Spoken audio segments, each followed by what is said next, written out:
नमस्कार दोस्तों, मैं मोनू कुमार आप सभी का आपके अपने YouTube चैनल एम के सर इंस्पिरेशन में स्वागत करता हूं। चलिए आज एक बहुत ही मजेदार टॉपिक पर हम यहां पर चर्चा करने वाले हैं, जहां से बहुत अच्छे क्वेश्चन एग्जाम में उठते हैं, चाहे वो एनटीपीसी हो या यूपीपी हो। और खासतौर पे क्लास यहाँ पे 11th में तो ये एक सिलेबस ही है मेरे भाई। और 12 में भी क्या होता है कि हर चैप्टर से यहाँ पर जो भी राशियाँ होती हैं इनके बीमा को आपको याद करना है। तो डोंट वरी, आज ऐसा बताने वाले हैं कि दिमाग से सारा भ्रम निकल जाएगा और बीमा रटने की जरूरत ही नहीं पड़ेगी। चलिए देखिए, सबसे पहले क्या होता है दोस्तों कि किसी भी राशि का बीमा निकालने से पहले उस राशि के बारे में थोड़ा समझ लेते हैं कि जो बीमा होता है वो इन तीन चीज़ों पर, इन तीन राशियों पर ही डिपेंडेंट होता है।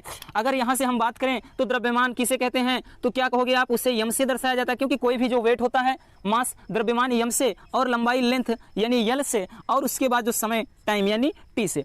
तो इन्हीं तीन चीज़ों के सहारे, इन्हीं तीन राशियों के सहारे यहाँ पर हमारे सब बीमा को देखने वाले हैं। ठीक, और उसके बाद ही दोस्तों कभी कभार क्या होता है, यहाँ पे एक होता है धारा ए, इसे ए से देखिए। इसके अलावा थीटा कोण भी होता है, ठीक, ज्योति तीव्रता होता है, उसके बाद फ्लक्स होता है, उन्हें नहीं देखना है, क्योंकि यही तीन ऐसे हैं, 3 और 4 ऐसे हैं जिनके सहारे हम सभी कोई भी राशि हो उसका बीमा निकाल देंगे। ठीक, यहाँ पर चलिए देखते हैं। अब सबसे पहले क्वेश्चन दिमाग में आता है कि बीमा होता क्या है, बीमा या बीमित सूत्र कहते किसे हैं। तो दोस्तों ये जो राशि आपके सामने लिखी हुई है, तो किसी भी भौतिक राशि को क्या करना, एम एल और टी की पावर के रूप में लिखना। ठीक, किसी भी भौतिक राशि को एम एल और टी के घात के रूप में लिखना ही उसका क्या होता है, डायमेंशनल फार्मूला होता है। ठीक, जैसे ये लिखा गया है, तो यहाँ से या हम ऐसे कह दें कि एम एल स्क्वायर टी घात -2, तो कुछ भी होता है, क्या होता है, एम एल टी के पावर के रूप में लिखना ही क्या होता है, बीमित सूत्र होता है। तो अब चलिए कुछ यहाँ पर थोड़ा बेसिक बीमा को समझ लेते हैं, उसके बाद थोड़ा लॉन्ग जो लेंथी होते हैं उनके बारे में देखेंगे।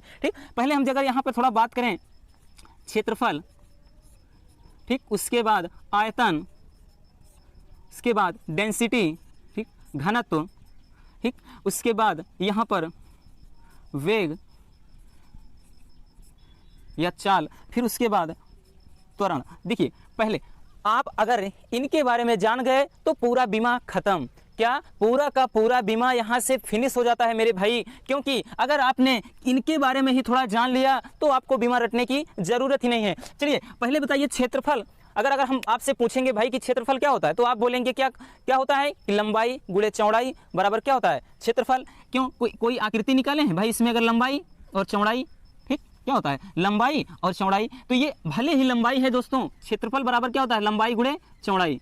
ठीक, लेकिन एक चीज ध्यान देना, लंबाई है और तो भी ये क्या रहेगा, एल ही रहेगा, और चौड़ाई है तब भी उसकी भाई कहीं ना कहीं चौड़ाई हो, कुछ भी हो, वो है तो लंबाई ही, तो इसे भी एल अर्थात लंबाई से ही लिखा जाएगा। तो ये मिल करके क्या हो जाता है, एल स्क्वायर। ठीक, क्योंकि बेस समान है, ये क्या होता है, गुणा में घातें जुड़ती हैं, तो इसलिए एल स्क्वायर होगा। अगर हम देखें तो जो बीमा को लिखा जाता है हमेशा इस कोष्टक में लिखते हैं, ध्यान देना। ठीक, तो ये हो जाता है एल स्क्वायर। अगर हम आयतन की बात करें तो इसमें क्या चलता है, लंबाई गुणे चौड़ाई गुणे यहाँ पे ऊंचाई। ठीक, तो अगर बात करें तो क्या होगा, एल फिर एल फिर एल, क्योंकि भाई लंबाई है लेंथ एल, चौड़ाई है तब भी उस क्या है, लंबाई ही होगी, और ऊंचाई है तो तब भी वो क्या, अगर 5 मीटर 10 मीटर ऊंची कोई वस्तु है तो लेकिन उसकी क्या होता है, लेंथ ही तो होती है, इसलिए ये भी एल। तो इस तरह से मिल करके क्या हो जाता है, इसे अगर हम बीमा के रूप में लिखेंगे तो यहाँ से इसे एल की पावर 3 इस रूप में लिख देते हैं, तो ये आयतन का हो जाता है। ठीक, अब उसके बाद घनत्व मेरे भाई जो छोटे हैं, देखो आपको याद किसे करना है, केवल आपने घनत्व, वेग, चाल, त्वरण और बल यहाँ तक बीमा याद कर लिया। अब ऐसा तो है नहीं कि आप 3 से 4 बीमा नहीं याद कर सकते,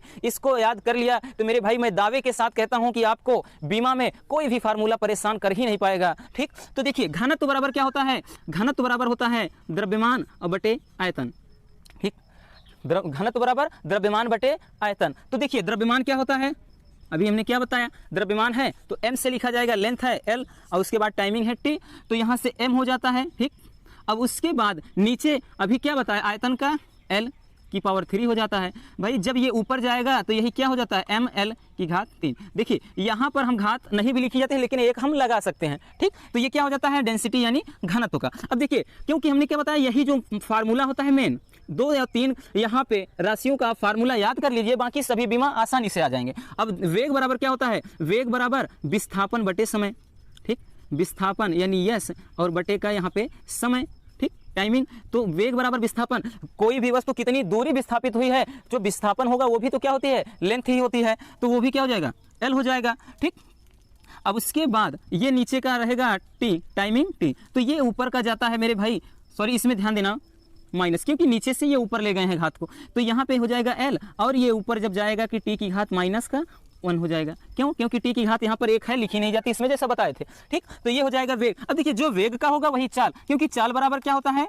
दूरी और बटे समय, दूरी बटे समय होता है। तो यही भी दूरी भी तो क्या होता है? l, और यहाँ पे टाइमिंग t होता है। जब बीमा लिखेंगे तो l t की घात -1, तो ये क्या हो जाएगा? दूरी। अब त्वरण बराबर क्या होता है दोस्तों? तो त्वरण बराबर वेग परिवर्तन, अर्थात वेग में परिवर्तन और बटे समय। ठीक, बटे क्या हो जाता है? समय। तो इसमें भी क्या होगा? वेग परिवर्तन अर्थात v ही है और समय t। तो वेग परिवर्तन की बीमा आप देखिए यहीं से बढ़ता चला जाता है कि वेग की बीमा हमें पता है कि l t की घात -1 होता है, और टाइमिंग हमें पता है कि टाइम को हम t से लिखते हैं।